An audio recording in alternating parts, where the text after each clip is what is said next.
Écoutez, il y a un titre qui semble peut-être perdre un peu de sa superbe, c'est celui de Gilead Science, présenté comme étant la petite pépite américaine qu'il est bon d'avoir dans son portefeuille. Ceci étant, si on regarde les performances depuis 3 mois, le titre perd 14,27% en 3 mois, 4,07% en un mois.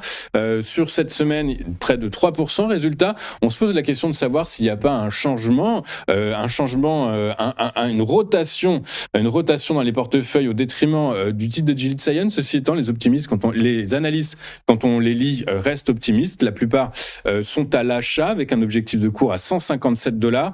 Ceci étant, ça semble encore éloigné de près de 30% du cours actuel. C'est un peu trop, ou est-ce qu'au contraire, c'est plutôt encourageant, Ludovic?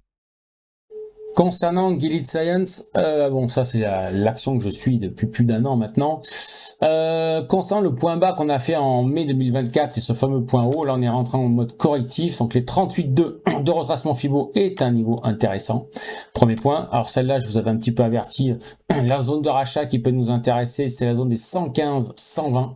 D'accord, puisqu'ici, en 2025, c'était une zone de vente qui a été inversée, zone grise, donc inversée avec derrière une zone de demand qui tient. Donc voilà, il faut se préparer quand même sur cet actif, les 115-120 pour repayer, pour repartir chercher les 137, voire même un peu plus, pourquoi pas les plus hauts. Mais déjà, dans un premier temps, voilà, on approche des 115-120 qui est la zone que j'attends depuis presque un mois pour pouvoir re-rentrer dessus.